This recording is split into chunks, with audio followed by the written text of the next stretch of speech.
Good morning. Welcome to my teacher closet. I am Miss Colene. Glad you're here today. Today we are going to be talking about poetry. And poetry is a genre that tells a story. It tells all kinds of story. Poetry also appeals to feelings and our senses. And that means it makes us think about our feelings, and sometimes poetry, we can actually, with the words, we can visualize what they're trying to say, or we can hear what they're trying to say. For example, I got a small poem here that has to do with our senses, and I want you to think about your senses as I read it. This is called baseball. Baseball. I smell freshly mowed grass. I hear the fans cheering my name. I taste my after-game snack. I feel confident that I will play well. I see the ball coming to me. I know my team will win. Short, sweet, it tells a story, doesn't it? It tells us a story of a baseball game. It appeals to our senses. Could you smell the freshly mowed grass when I read that line? I love that smell. And could you hear the fans cheering your name, or just the fans cheering? And what about tasting the after game snack? Did you get something in your mind, like a juice box or orange slices? And then could you see the ball coming towards you? Yeah, those descriptors, those things, those words make us feel, and they appeal to our senses. Now, poems also describe. Now, that just described the baseball game, didn't it? But there are different ways that poems work as well. One of them is, it could be a rhyming poem. Now, this poem is short and sweet, and it has a rhyme to it, and it has the et sound. So listen for all those words that have the et sound in this poem. Will you let me get a pet? I will take it to the vet. Please, Mom, can I get a pet? I bet I will like it. Can I get one yet? Whew, I had a lot of et sounds. But that's another type of poetry.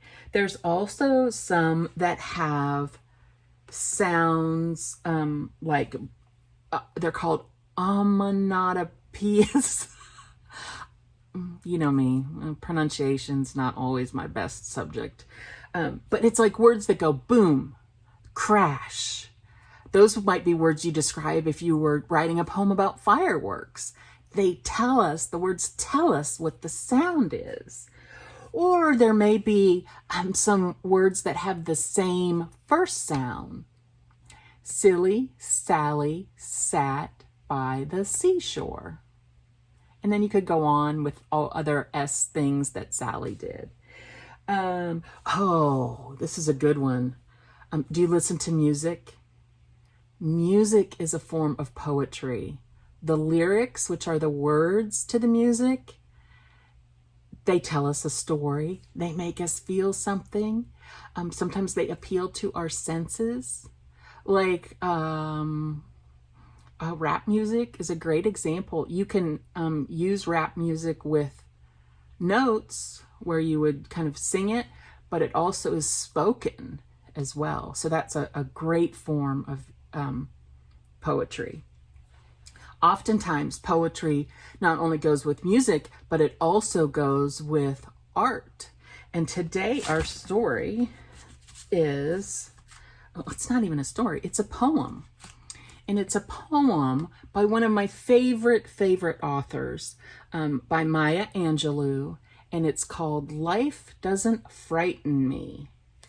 And you'll notice that this picture here, it is a painting by a young man named Jean-Michel Basquiat. And he used to draw pictures on walls in his city. And then, because he wanted to express his feelings. And then he started becoming noticed, and people helped him be able to find the things that you could, draw on, not a building, but like canvas. And some of these pictures are kind of scary in a way, but they're a way that he was expressing his emotion, and they go really well with a poem that says, "Life doesn't frighten me."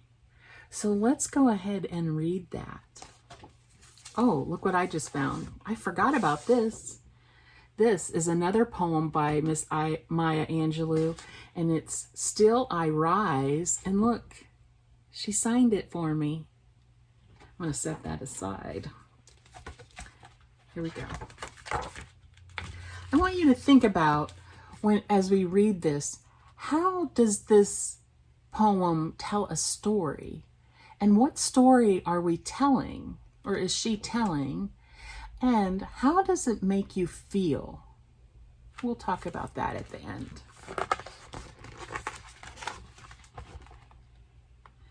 Shadows on the wall, noises down the hall. Life doesn't frighten me at all.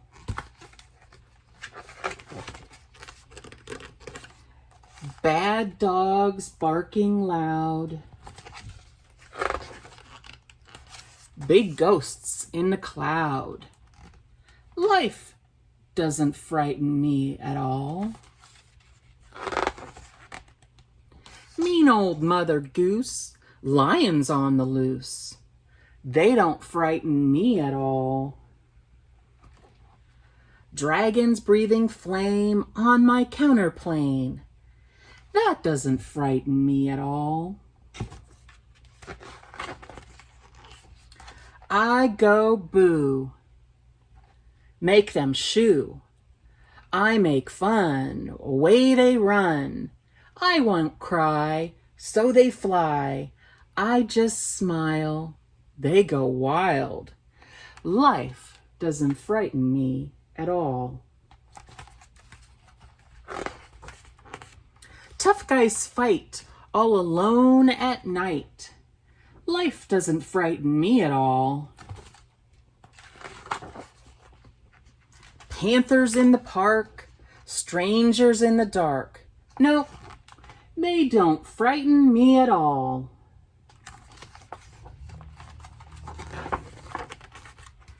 That new classroom where boys all pull my hair, kissy little girls with their hair in curls, they don't frighten me at all.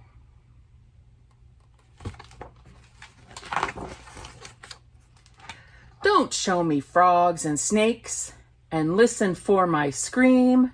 If I'm afraid at all, it's only in my dreams.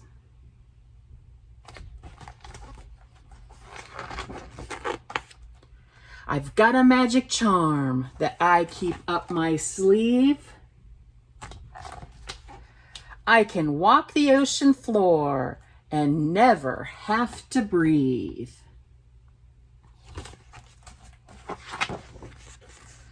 Life doesn't frighten me at all. Not at all. Not at all. Life doesn't frighten me at all.